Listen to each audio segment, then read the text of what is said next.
Hi, everyone. Welcome to Lightworkers Secrets to Success. I am so excited to be here today. We have a special guest, Dr. Luz Maria, and she is a renowned life, sex, and intimacy coach. And so we're going to get to know her today, what she does, her gifts, which are so many. And we're going to take a second just to introduce ourselves. So I am Colette Gallagher. I am a life coach. My mission is to end the abuse cycle in the world by giving people tools to heal. We also have Rebecca. Rebecca, would you like to introduce yourself quickly? Yes. Hi there. I'm Rebecca Tripp. I'm an author. I'm a retired flight attendant. Came out with my book 10 years ago called Secrets of a Metaphysical Flight Attendant because I learned a lot traveling around the world, had a spiritual awakening, and then many more revelations after that. So I put them in a book, thinking it would be helpful to some people. Became a Silva Ultramind trainer after I left my flying career after 35 years of flying. And I've trained over 3,000 people in the Silva technique. I have a brand new book that just came out called The Secrets of Manifesting a Practical Guide. And it's on Amazon right now. It just came out in September. So exciting. Thank you, Rebecca. Adam, would you like to introduce yourself?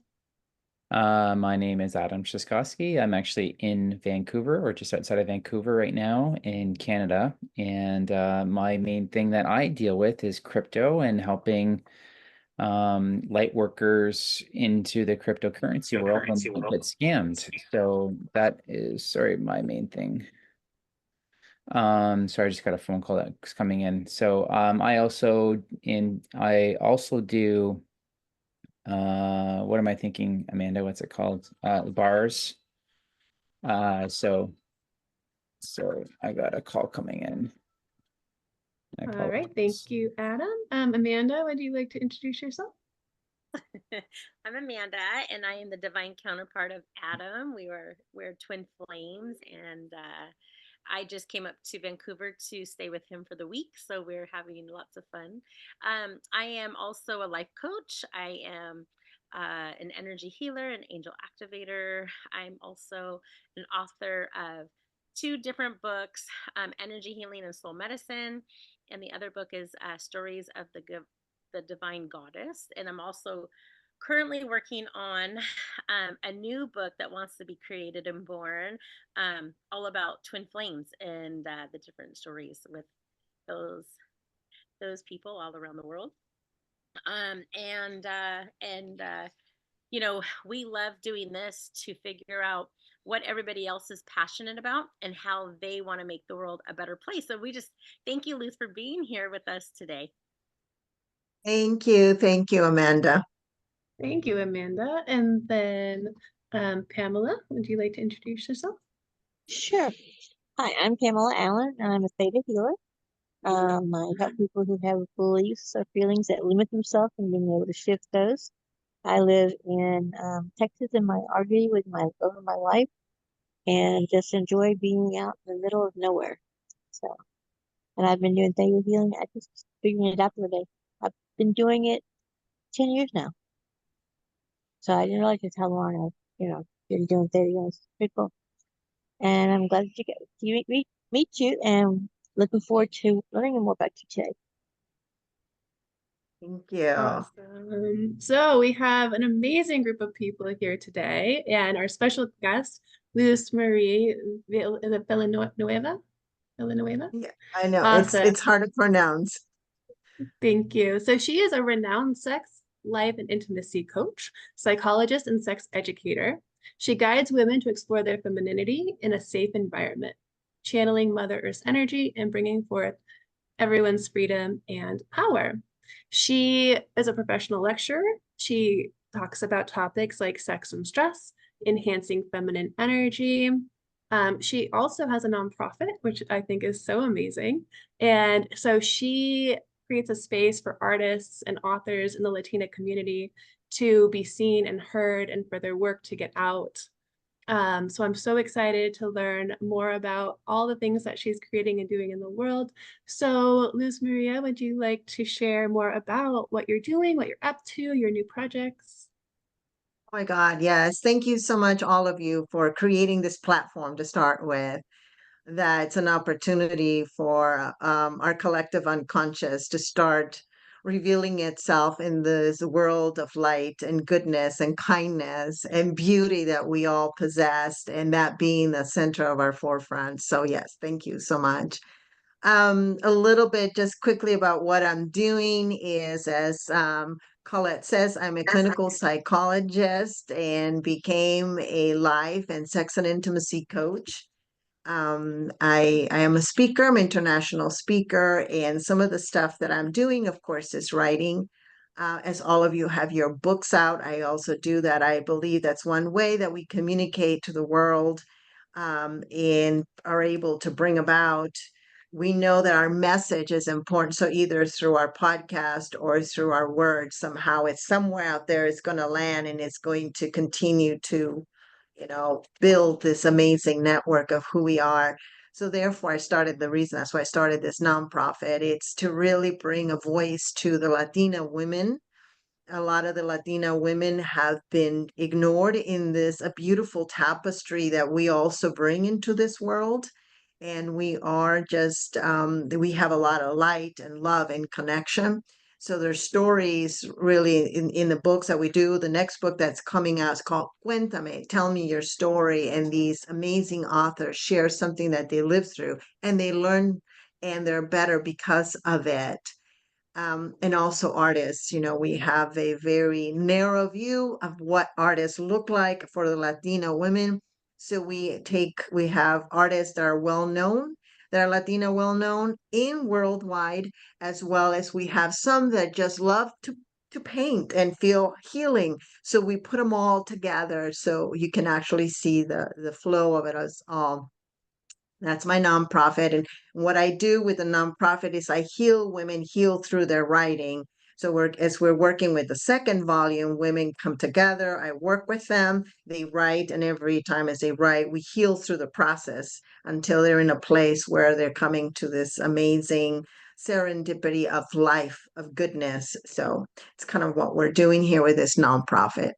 What I'm doing, of course, I also write for a magazine in Spanish, and it's all on sex and intimacy. And that's Latinas con Poder. So, and that is an internationally recognized magazine, and it's all through the U.S. and Mexico and Central America and South America. So it's just a huge, huge honor. And of course, with what I do is why sex and intimacy. It's because for me, it really is about love and connection. Love and connection, love and connection. So, yeah. One thing that I thought was so cool when you were sharing your story with me is you've been doing this since you were, what, 11? Like people have been coming to you since you were so Yeah, young. yeah, well, not 11, but I would say somewhere around 15 and my 16 years old. This topic of sex and intimacy follows me. I don't look for it. Started to follow me. And it's like people would ask me, "Hey, Luz Maria, could you talk to my daughter? Can you talk to your niece? Could you talk to your sister on sex? We don't know how to approach this." So I said, "Okay." So it became something that I myself had on my own belief system, but I felt comfortable talking about it. So I got invited to, I was working for a company, and then the company would then all of a sudden say, "Hey, Luz Maria, we understand you speak Spanish. We have this huge community that we need to bring sex education. Would you do that for them?" So here I am doing this. This was not the job was about, but it was asking. And then all of a sudden, someone else hears about me, and I don't even know how. They just hear about me, and the Catholic Church in Tijuana, Mexico. Hey, we as priests can talk so much about sex and intimacy and helping couples, but we understand. Can you really come and help us? Can you do these lectures? So it's like it asked me. I did a big, I was working for a community health clinic, and they said, "Luz Maria, can you design a program for love for mothers with newborns and little ones. So Colette, it looks for me. So that's how I ended up here. That's just, and my son, I think that I have a son who's deafblind. And my son would also approach him, Mom, I have a lot of friends, who are deaf and blind, and they do not know anything about sex and intimacy. I don't know how to talk to them. The only education they get is how not to get pregnant. They have questions. Could you talk to them? Like, can you reach out? Can you explain something? So yes, this topic searches for me. And And here I it's so am. cool. Yeah, I just think it's so cool. It's like you're following the calling, right? Like you have this big mission on this planet. And then I think that's one thing that I just love, that you get this call, you get the energy, and you just follow it, and you're guided, and you just follow that guidance, and you talk about things that may be really uncomfortable. I mean, a church, like that's, I can't imagine what that would be like. Like, let's go talk in a Catholic church about sex to couples, right? It's like, to me, Yes. that could be very uncomfortable. And you're like, well, they're asking for it, so I'm going to show up and answer this call. And I think it's so beautiful. And so I'm going to check in with everybody. Does anyone have a question for Luz Maria? Well, I did a comment because you're talking about your son and how he would come to you and ask you to help his friends. But you said that, they get taught like, don't get pregnant. But I'm sure they're also taught and told like, don't touch yourself, right? I mean, that would be also something that would be like shameful or not Yes. appropriate, not allowed. And so for you to come in and give them like, hey, this is natural, or this is okay. It's okay to, like self pleasure or make yourself feel good, or have someone else make you feel good if that's they're choosing, then you're really giving them a gift to be able to create. Because as we know now, that part of us has been, I don't want to say dumbed down, but suppressed for so long.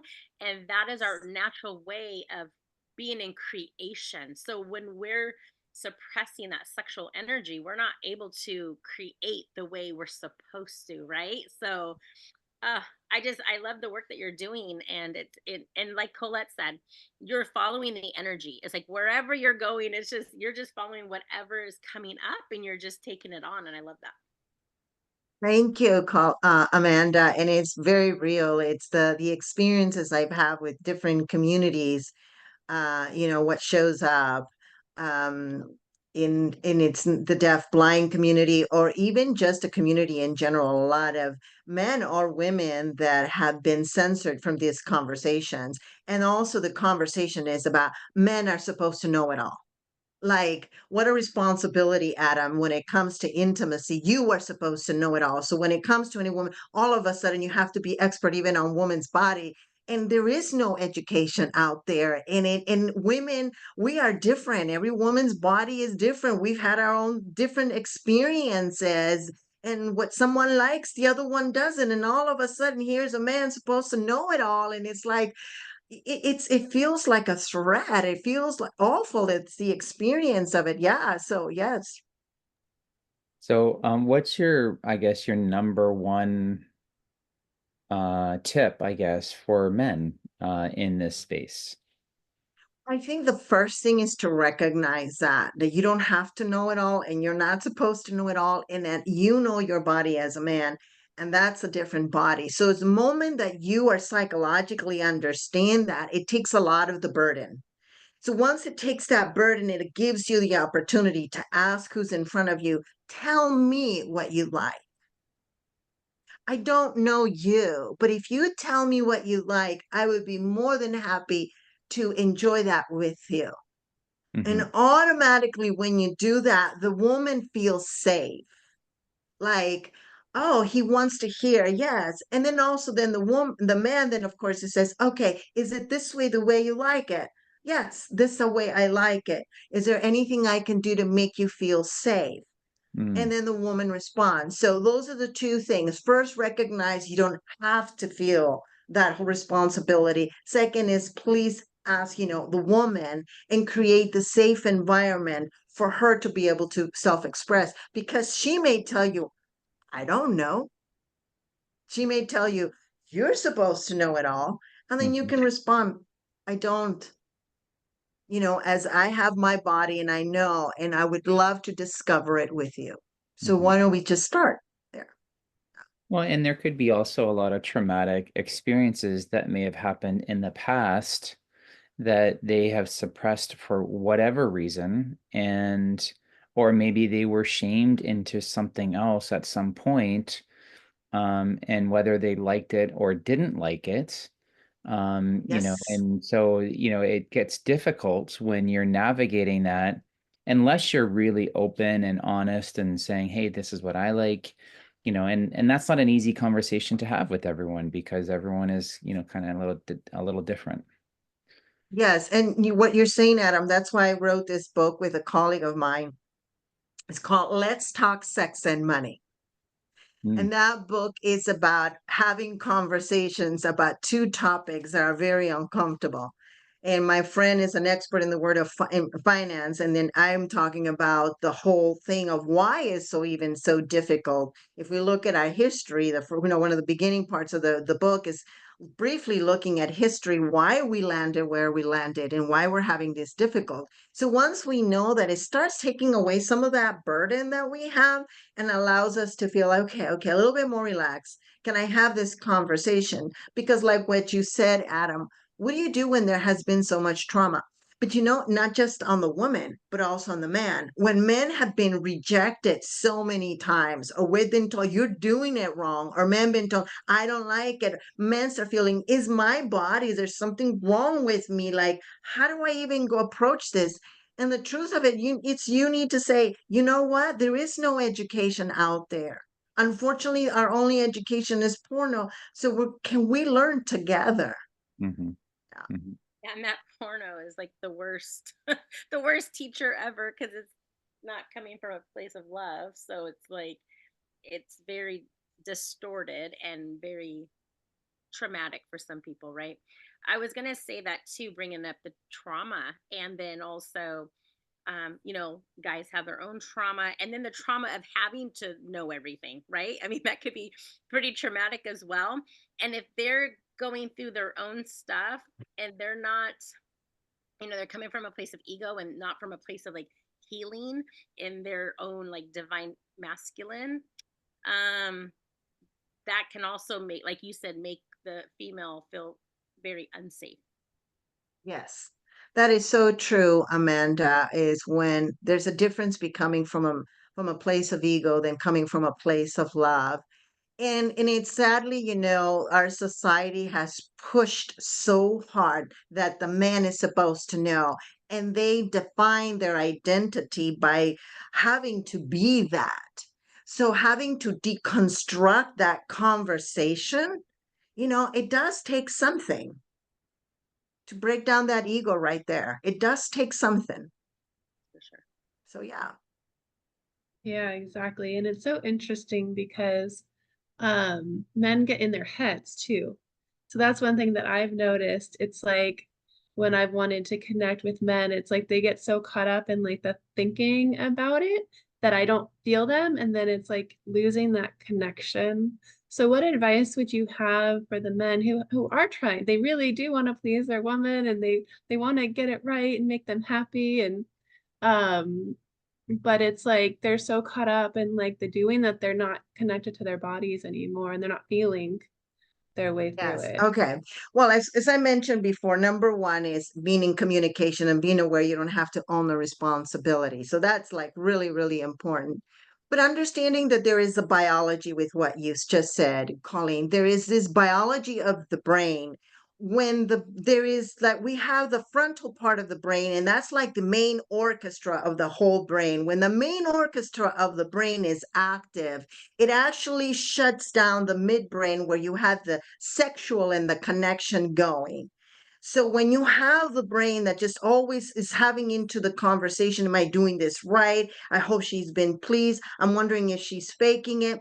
He's not connecting to the mid part of the brain that is releasing some of that vasopressin, some of that testosterone into his body for them to connect. So one of the ways is, number one, is to be aware of that and to breathe in the space too, like be able to breathe and be able to just be engaged in the discovery of, and not being right or wrong or focus on the result. Because that's one of the things men in this society is gotta do it right, result oriented. And intimacy is the journey. And sometimes the journey is so fun, so exciting, that it doesn't even matter if you have the orgasm, because the experience of it all was so amazing. So it is the journey. Focus, it is in the journey. It is in the kissing, it is in the laughter, it is in all of that versus like, did you get the orgasm or not?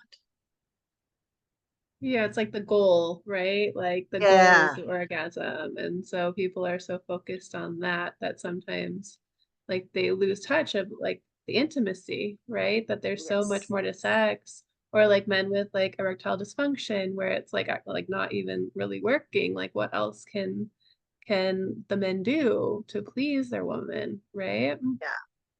And when you said erectile dysfunction, the majority of it is psychological. And of course, there's the hormones, testosterone. So there's that conversation. There's the body. In the psychology is trying to do it right, trying to please. And when you're there again, is you're no longer in the midbrain, creating those connections. You're in the orchestra of the, you're in the right and wrong up here, trying to do it right. And when you do that, it doesn't do what it does not communicate to the vulva, or does not communicate to the penis. It does not communicate. There isn't that communication because it has to be certain biological communication. Is there a way like a woman can lead the man there? Yes. And part of it, of course, this is a beautiful experience where a woman can lead it. And the best way women lead it is by letting them know that they love who they are. They accept who they are as they are, and they're amazing.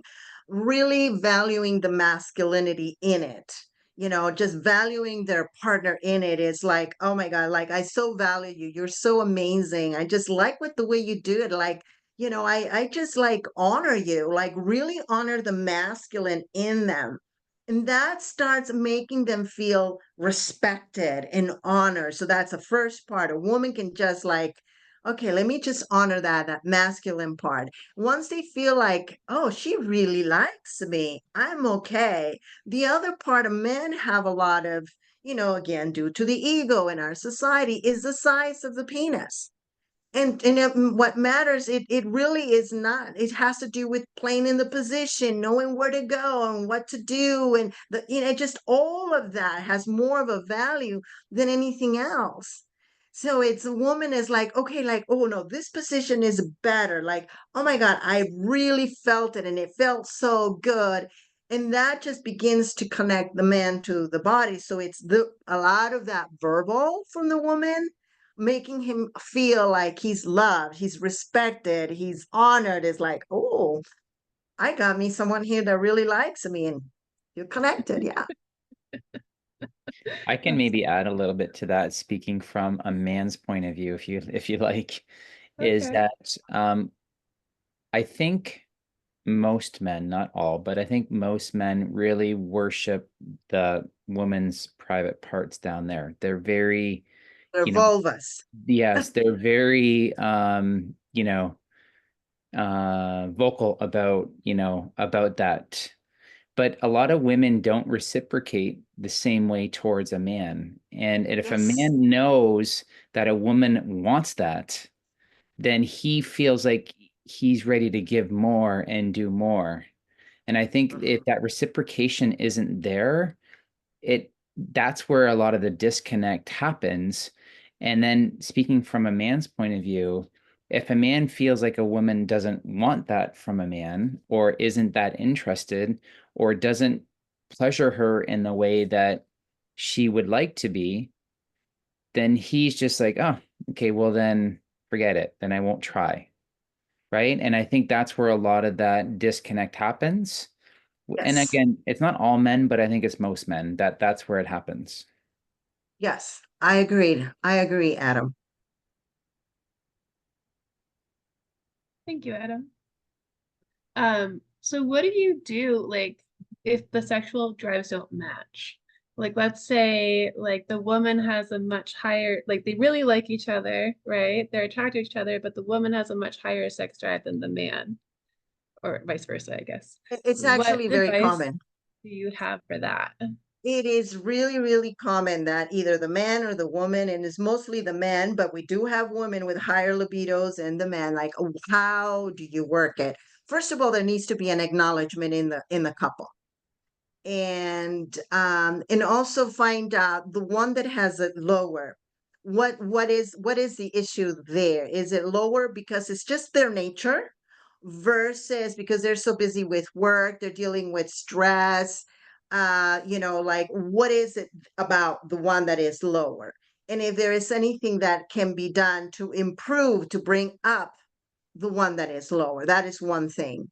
And then the one that is higher libido gets to be patient and gets to explore intimacy in a different way. And they get to collaborate. So let's say she's in it for 4 times a week, and he's really has so much work to do. For him, once a week is perfect. So then they can work this out by having her pleasure herself. And then let's say she wants to have a connection, he gets to be next to her and he gets to collaborate in it, but he doesn't have to be pulled in 100%, but she can still participate and get her groove on, her discovery on, her social, all of that still can become alive and feel the connection with the partner. So you start figuring a way of where it is that one can come up and then the other one can start meeting each other to bring that satisfaction between them both. Thank you, Rebecca. Do you have any, or Pamela? Do you have Well, anything that? that's the other thing I think is so important is we have like what's the reason? Because a lot of times, like for example, if the one of them is on medication, medication can have a big um reflect on that. And so the biggest thing for me is they have to have, the crucial part for me is communication, because intimacy doesn't necessarily mean you have to have sex. You can be very intimate in your communication. So having that ability to just feel safe communicating what your feelings are that is a huge thing. And sometimes people don't Yeah. realize that they get confused. It's like I talked to my youngest daughter, and it's like trying to work with her to understand the difference between lust and love. And how there is a difference between the two, and that lust so Yes. often gets mistaken for love. And Yes. so getting her to that point where she says, being able to just communicate, tell me how you're Yeah. feeling, tell him how you're feeling, and it making it okay to feel whatever you're feeling, for them to feel whatever they're feeling, and it is not judged on. It's not. It just this is their feelings, and they're entitled to theirs, and this is yours. Then from there, Yes. is it something you can work out or not? You've got to be able to communicate those feelings, take into this consideration of what's going on. Because for me, the biggest thing I've discovered is the medications. That has a huge role in so many people's lives, and also the nutrition. What are they? You know, and going back to like the topic that Adam talked about with reciprocation, for a lot of women, it was that we've had this conversation with friends of mine, and they're like, "Oh God, it tastes horrible." It's like, "Have your guy drink some pineapple juice?" And they're like, "What?" I said, "Have him drink pineapple juice."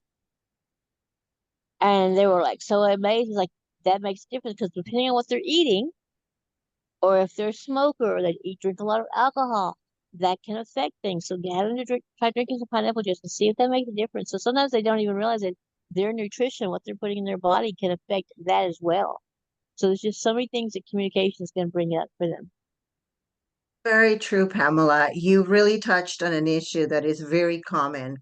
There's diabetes, there's a high cholesterol, there's high blood pressure. There is so many medications that if they're dealing with that, even if you cannot take Viagra. Some medications do not communicate with each other. And if that is happening, what it does, it impacts the intimacy. But like not everything the goal is orgasm, not everything is penetration. Our society taught us that sex is just penetration and the goal is to have an orgasm. But when we start looking at it from a broader perspective, what intimacy could look like, it's really important. So one of the things I do with my couples is when they're raising their libido and they're working on it, there's all kinds of exercise. But I always work with intimacy exercises. There's got to be both.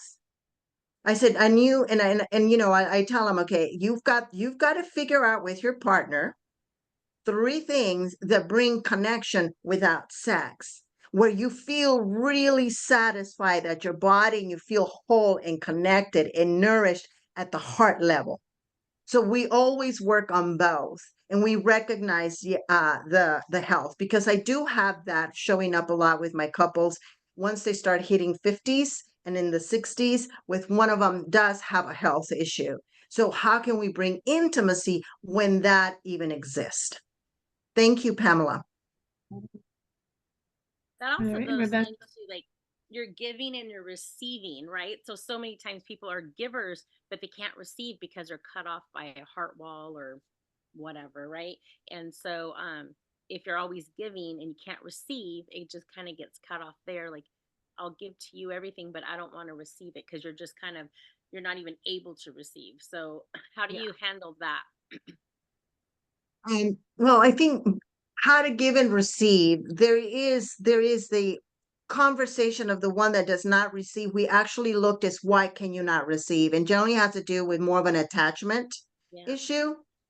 And so we have to work through that. We have to work in understanding there is a power and control sometimes, even in the not receiving. Like if I'm not receiving, I'm giving, there's something about me that makes me feel I'm more powerful than you. Because if I'm giving, I'm the one that has it and you don't. So we talk about those attachment and those issues and those imprints that they may be dealing with.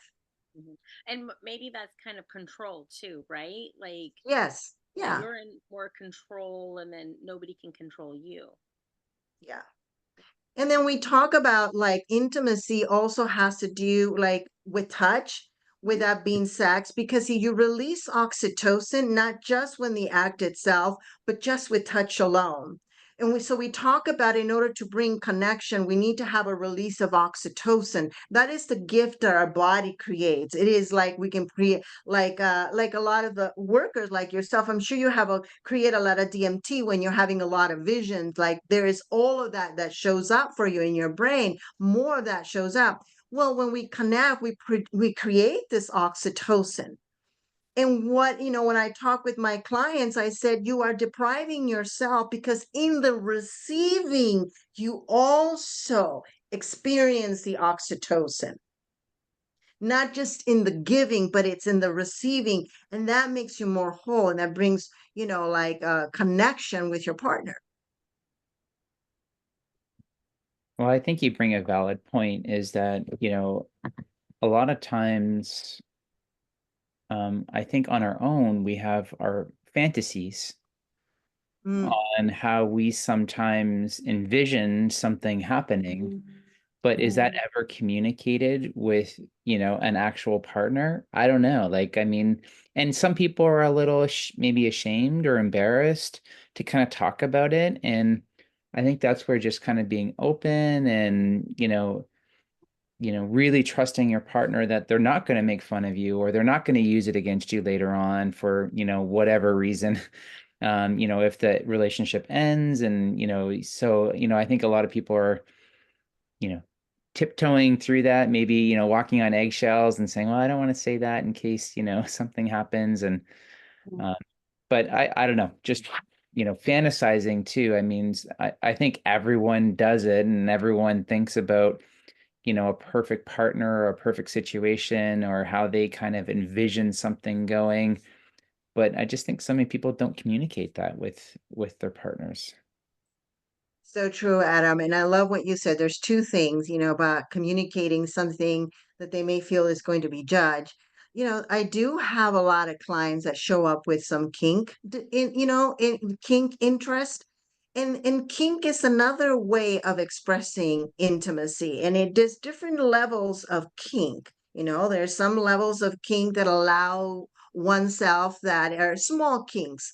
You know, it could be a foot fetish, or it could be a shoe fetish. It could be something like that, or even, let's say, a male, like they're heterosexual, but they really enjoy putting some feminine sensations on their body, like some lingerie that feels really silky. That silkiness, that sensation brings something about that in them that makes them erupt more intimate and more connection.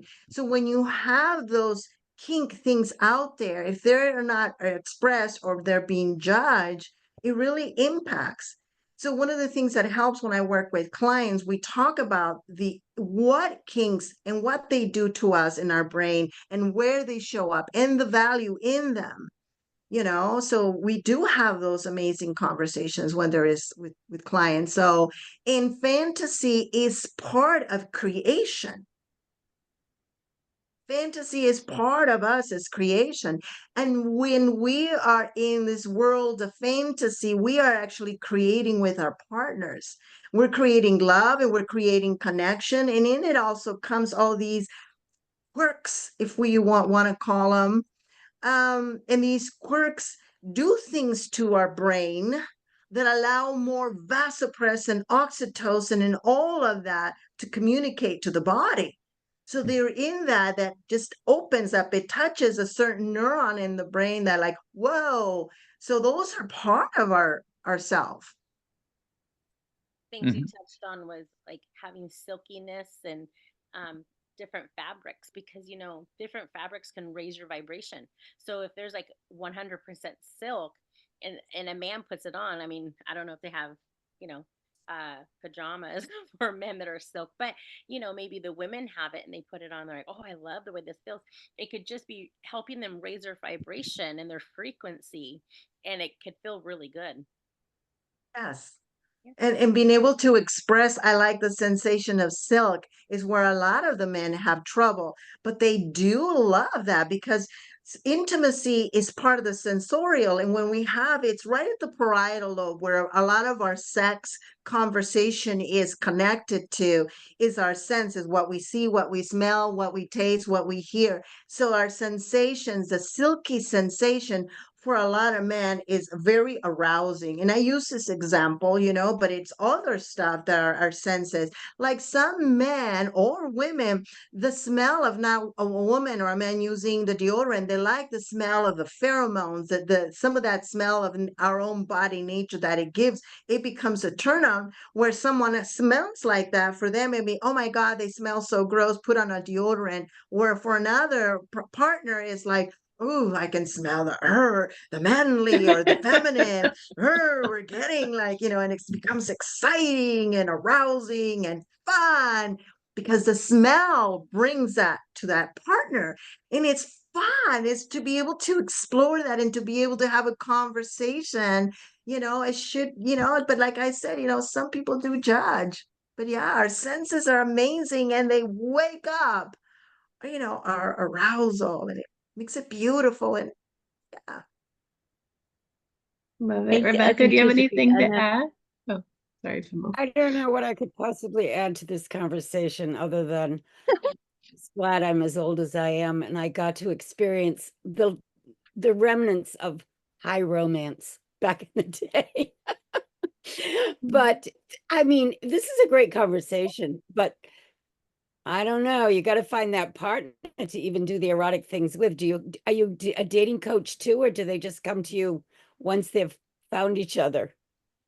No, I do have individuals that are actually trying to figure out how to connect or how to find a date or where they're having trouble. You 'Cause know, I'm the whole coaching people conversation. right now that are trying to date.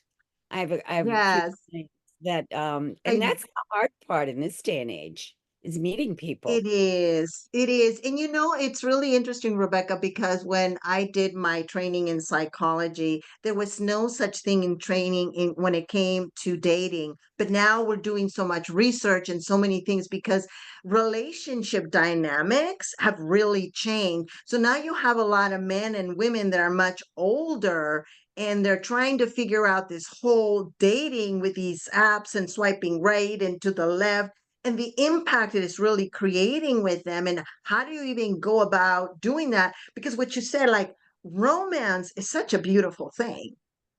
it's part of, and actually the brain enjoys it, Rebecca. The brain enjoys it because there's that hesitation, that wait, that build up, that build up, which is part of what we see it in intimacy, is that build up until that desire and that moment just kind of flourishes. So we do. In fact, I was talking to Colette and we were having a conversation. Let's create some sort of workshop and have to do with dating I and mean, some energy. I do know that one man I know that is a good friend, he has been paying a female dating coach thousands of dollars. And all these men get together on the site on a Zoom call, and she coaches them. Yeah. Well, it's That's a definitely great hard to conversation. navigate. Yeah, like it's as a single woman out there myself, it's definitely a lot of challenges with the men and meeting them and connecting and yeah. It's a different experience now than it was before. Mm. Because the reading, how to read women and how to read men is changed. The masculinity and the femininity, men can now take care of themselves. They don't need a woman. Women can take care of themselves. They don't need a man, which we're talking about the word need. Although biologically there is this desire and internal need to really connect, and we long for that and we desire that, but because we can take care of everything, we easily just drop somebody doesn't do anything we like, and like, forget it, like, okay, I'll go to the next one, I'll swipe right. Or so yeah, it's dating is a big conversation nowadays. Yep. So I'm curious, Liz, have you ever seen the movie 40 Days and 40 Nights? No, I have not. I would encourage it's like I phone called him. It's I guess it would be considered a romantic comedy, but this guy basically gives up sex for Lent. He's a single guy. And there's a scene in it of him using a rose, a very intimate scene. No nudity in it, but he's using a rose to just really make this intimate connection with this woman. And it's just a beautiful scene. And just, opening up the just that sense to what if you're open and you're communicating. It's just, yeah, I think it's called probably in a romantic comedy, but it's called 40 Days and 40 Nights. I'm gonna And it's check just, that out. Okay. Awesome. Well, Luz Maria, really fast, before we end, what are the most common challenges that people come to you with? Low libido, communication, low libido, communication, and women is like, and the partner is like, how do I even turn myself on? Hmm. Even if he asks me and tells me and I say yes, I just, I'm not interested. So that would be the most common thing I would say. Awesome. And so, If someone does have a low libido, what's some tricks or tips that you could give someone? Well, I think the age, it's really important, as Pamela mentioned, I always ask about exercise and food and health and medication. It's really, really important to note that. And I generally say, if you can go to a doctor, make sure they check your levels of testosterone, estrogen, just to see where that is at and your energy level. I also want to find out their work lifestyle and to find out where, and so we go through that to acknowledge that first. Once we've acknowledged that, to see if there's anything we can tweak there to bring it even in a place where there's better circulation, then we talk about the psychology of it. We go into like, what is it stops you? And some of them is like, I see bed now, I'm so tired with the kids, I see the bedroom and I see the bed, the only thing I can think of is sleep. So then we start looking at the bedroom has two conversation. There is a whole thing of sleeping and resting, and also been able to change some covers. So like some unconscious conversation, a candle, something that starts changing. I also give them women a lot of exercises to go back and relearn self-pleasure. A lot of women lose their ability to self-pleasure on their own by themselves to regain, to find out where it's at. So there's a lot of that techniques, breathing, self-pleasure. And once they connect to that, then they're able to bring it back again with their partners. Cool. Thank you. Awesome. So we're gonna post all your links below in this video on how people can connect to you. And so if someone wants to work with you, what is the best way to get a hold of you? Well, they can also go on my website and they can actually do a 30-minute discovery call. Or they can actually, I think I left you guys my email, but I am giving a special.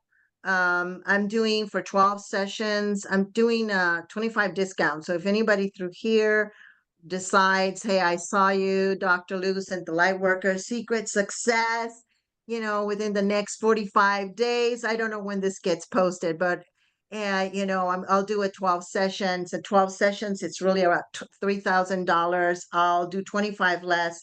So it's a 2,250, and they could actually put it on their card. So, and they can do payments there. So it's a place to really connect with others and make a difference and bring love and connection. Well, thank you for that special offer for our viewers. I'm sure that that they'll really appreciate that discount. So thank you so much. And then as far as you do speaking as well, what are the main topics that you like to speak about? I mentioned some, but just to reiterate your Yeah. favorite topics. Oh my God. I was asked, such an honor to go to Paris in the International Women's Day. And I did it was the Virgin and the Prostitute. So I did that conversation. I've been asked to go to speak in Spain, and it's for public health. So I am actually considering right now. I've been working on developing is like how our relationships have changed and why we're having so much trouble now. So look at the patterns of historically where they were, where we're at now, and the impact it is having in our society. So it's part of public health. So yeah. I love that. So Dr. Luz is available for international speaking engagements if you're looking for a speaker for your event. Is there any other, well, your nonprofit as well, if someone wants to publish a book and heal through that process or submit artwork, how is it the same website or? Yeah, you can reach out to me, or we have Latinas with Purpose .org. That's if you want to reach out to the organization, latinaswithpurpose.org. And yeah, we'll be more than happy to guide you through there. Oh, thank you so much for being here with us today, for sharing your gifts and your knowledge. Is there any last comments or anything anyone would like to say before we close? I just want to say thank you again for coming on and spending your little bit of your afternoon with us. We really appreciate it. Thank you. Thank Thank you. you for allowing this topic to be Yeah, shared. Yeah, and thank you everyone for joining us on another episode of Lightworkers Secret to Success. If you know anyone that's struggling with intimacy, please share this out. Send this video to your friends, subscribe to our channel. We all have our own Facebook channels and everything. You can reach out to any one of us as well. And we will see you next time.